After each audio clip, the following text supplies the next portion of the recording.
वज़ीर-ए-आज़म शहबाज शरीफ ने आज की काबीना में दो सेक्टर्स का खास करके जिक्र किया, या दो इदारों का।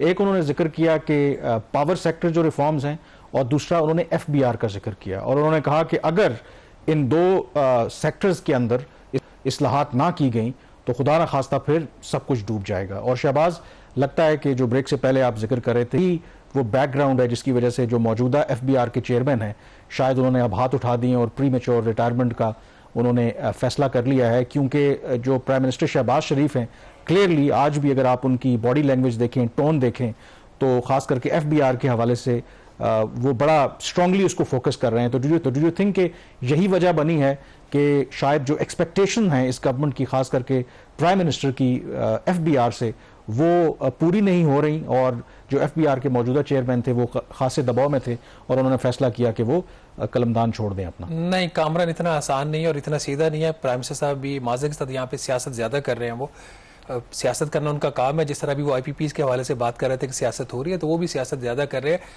अगर आप प्राइम मिनिस्टर का ट्रीटमेंट देखें, जो ब्यूरोक्रेसी पावर डिवीजन को रन कर रही है वो उनके साथ, और वो ब्यूरोक्रेसी जो FBR के साथ रन करी, तो दोनों का जो है वो लगता है एक तरफ माँ का सलूक है, दूसरी तरफ सुतेली माँ का सलूक है।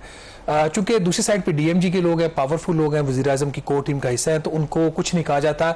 वो अपने जो उनके टारगेट्स हैं मंथली वो भी मिस कर रहे होते हैं। मुल्क के अंदर बिजली की चोरी भी बढ़ी हुई है, बिलों की रिकवरी भी कम है, सर्कुलर डेट भी कम नहीं हो रहा है, बिजली की कीमतें आसमान तक पहुंची हुई हैं, कोई पायदार सोल्यूशन भी लेके नहीं आ रहे। लेकिन उनको डू वी नो कि हो सकता है कि ये तो हमें भी नहीं पता कि बंद कमरा इजलास में क्या पता चल रही होती है साथ साथ कि क्या उनके साथ ट्रीटमेंट उनका डिफरेंट है, उनको पावर सेक्टर के लोगों से वो बात पूछ नहीं करते, वो उस तरीके से बात पूछ नहीं करते जिस तरीके से FBR से। तो इसका बैकग्राउंड आज हम बताएंगे हुआ क्या। पहले खबर तो ये कि जो चेयरमैन FBR है मलिक अमजद ज़ुबैर-टोहाना, इनको 1 अगस्त 2023 को एज ए चेयरमैन FBR लगाया गया था। अब उन्होंने 2 दिन पहले 3 दिन पहले उन्होंने वज़ीर-ए-आज़म साहब को और प्राइम मिनिस्टर ऑफिस को चिट्ठी लिखी जी कि मैं प्री मैच्योर रिटायरमेंट लेना चाह रहा हूँ और 15 अगस्त को मेरा आखिरी दिन ऑफिस में होगा, और लाइकलीहुड यही है कि उनकी जो रिटायरमेंट की रिक्वेस्ट है वो अप्रूव हो जाएगी, उसमें प्रॉब्लम नहीं। ये क्यों ये सारा स्टेप हुआ? जुलाई लास्ट ईयर जब इनको अपॉइंट करने का प्रोसेस चला, तो जो फाइनल 2 कैंडिडेट्स थे जिनके ऊपर सारी बात आके रुक गई, एक जो प्राइम मिनिस्टर की अपनी ख्वाहिश थी वो थे जो राशिद लंगरियाल साहब हैं, जो इस वक्त पावर सेक्रेटरी भी हैं। लेकिन इसहाक डार साहब उस वक्त जो थे वो वज़ीर ख़जाना थे। उनकी ख्वाहिश थी कि FBR की सर्विस के अंदर से ही बंदे को आना चाहिए, और इनका अमजद ज़ुबैर-टोहाना साहब का उनका पॉलिसी का और ऑपरेशन का बड़ा शानदार एक्सपीरियंस रहा, तो इनके ऊपर कुराफाल इनके नाम का निकला। लेकिन ये इस जो अपॉइंटमेंट थी, पोस्टिंग थी, उसको इतना कोई होल हार्टेडली एक्सेप्ट नहीं किया गया। तो हमने देखा ओवर पीरियड ऑफ टाइम बहुत सारे इजलासों में ये बहुत सारी चीज़ें तो बहुत कम आप किस तरह के सामने आती ना, ये तो एक्सट्रीम स्टेप आप लोगों के सामने आ गया। इवन के जब प्राइम मिनिस्टर भी FBR के हेडक्वार्टर को दौरा भी किया, तो वहाँ पे भी उन्होंने पब्लिकली इस किस्म के जो है अल्फाज कहे कि जो आम तौर पर बाकी ब्यूरोक्रेट्स के बारे में वो नहीं कहते। ये प्राइम मिनिस्टर का काम होता है कि अगर वो टीम से खुश नहीं है तो उसकी सरजनश करें, ये उनका राइट है, वो किसी को कभी भी तब्दील कर सकते हैं।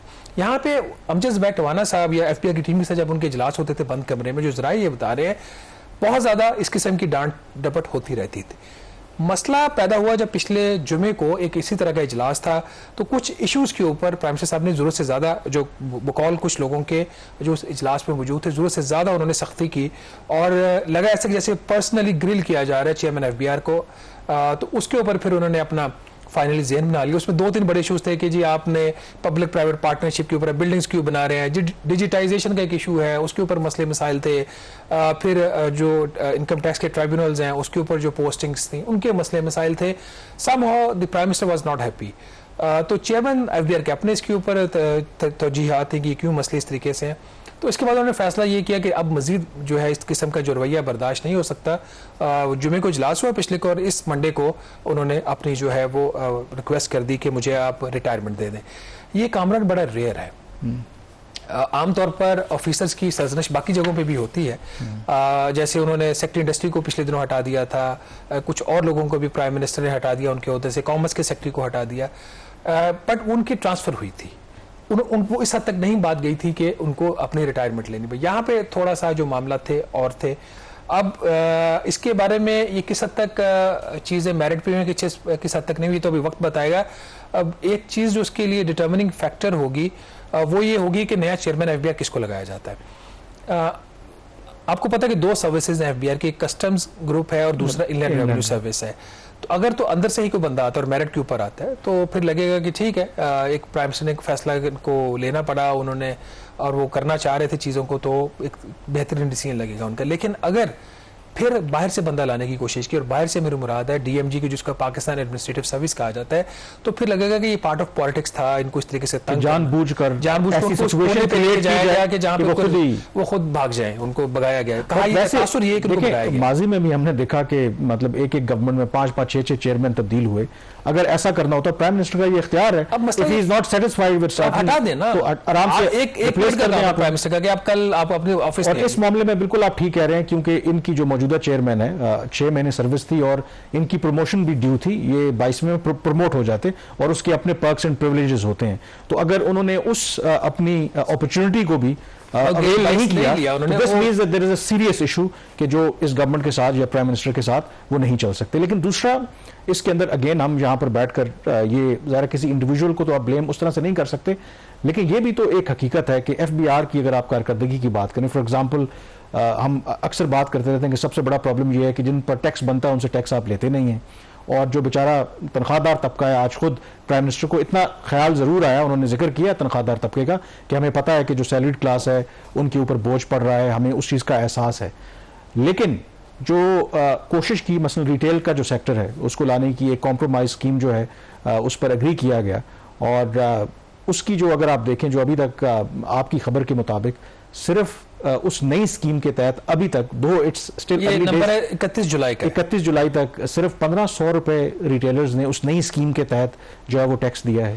अब ऐसी कारकर्दगी हो तो मुझे बताएं कि फिर, क्योंकि प्राइम मिनिस्टर तो हर चीज को माइक्रो मैनेज नहीं करनी, उसने तो अपनी टीम बनाई। प्राइम मिनिस्टर एफबीआर को माइक्रो मैनेज कर रहे थे, नहीं कर तो रहे हैं, बट प्रॉब्लम ये है कि क्या प्रॉब्लम पता क्या है, मतलब ये किसका कसूर है? इसको डिफेंड नहीं किया जाता जो आप बात कर रहे हैं। दो चीजें होती है, एक होती है पॉलिसी, और जिसके अंदर पॉलिटिकल विल होती है, पॉलिटिकल उनकी जो सिचुएशन होती है वो रिफ्लेक्ट कर रही होती है, और दूसरी होती है ऑपरेशंस। ऑपरेशंस का जो ब्लेम है कामरान, वो बिल्कुल एफबीआर की टीम को, चेयरमैन एफबीआर को दे, और हम भी देते हैं, हमेशा देते हैं। जो पॉलिसी चॉइसेस होती है वो गवर्नमेंट ऑफ द डे की होती है। जो ओरिजिनल जो ट्रेडर्स की पॉलिसी बनी थी, इसका हमने पिछले प्रोग्राम में बड़ी डिटेल में उसको डिस्कस किया था, वो और जो अभी अप्रूव होकर इम्प्लीमेंट हुई है उसमें बहुत फर्क है। मेजॉरिटी ऑफ द जो ट्रेडर्स हैं आपने उनको निकाल दिया, उसके डोमेन से ही निकाल दिया उस स्कीम के। सिर्फ 3 बंदों ने अपना जो है उन्होंने गोशवारे जमा या उन्होंने टैक्स पे किया है, ठीक है। एक ने 900 रुपया पे किया है, एक ने गालबन 400 या 500, और एक ने 100 रुपया पे किया। अब ये जिसने 900 भी पे किया उसकी बड़ी इंटरेस्टिंग कहानी है। इस स्कीम के तहत अगर अपना मैक्सिमम टैक्स पूरे साल का एडवांस दे देते हैं तो 100 रुपया फी पर मंथ है। उसने कहा ऐ फड़ो जी तुसी 900 रुपया और 25% में तक डिस्काउंट ले लिया। एज पर द स्कीम 1200 रुपया उसका साल का बनता था, और उसने 900 देके पूरे साल के सेटलमेंट करके एफबीआर पीछे हट जाओ। तो ये किसी ने 100 दे दिया, किसी ने 500 दे दिया, उसका जो क्लासिफिकेशन हुई है, तो ये तो गवर्नमेंट की चॉइस थी ना, उन्हें किस किस्म की लेनी है, और ये गलत पॉलिसी है, गलत ट्रेडर्स की स्कीम है। अब अगर ओवरऑल देखा जाए सैलरीड क्लास जो है उसके ऊपर बेतहाशा बोझ है। अब तो लगता है ऐसे कि जब वज़ीर आज़म कहते हैं कि मुझे सैलरीड क्लास से बड़ी हमदर्दी, लगता है हमारे जख्मों पे नमक छिड़क रहा है। अच्छा, ब्रेक में भी हमने जाना है, जो इस माली साल का जो पहला महीना ऑब्वियसली उसके नंबर्स भी आ गए हैं, तो अपेरेंटली अपने टारगेट से एक्सीड किया है, but that is not the highlight.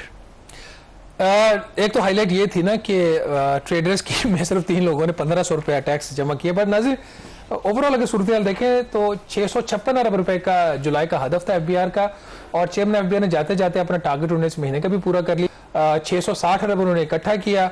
Income tax की मद में कोई 284 अरब रुपया है, सेल्स टैक्स का कोई 256 अरब रुपया था, कोई 38 अरब रुपया, फेडरल एक्साइज ड्यूटी का कोई 82 अरब रुपया, कस्टम का। बट ये जो ग्रोथ रेट था, जो इंक्रीज आया, वो सिर्फ 22% आया है।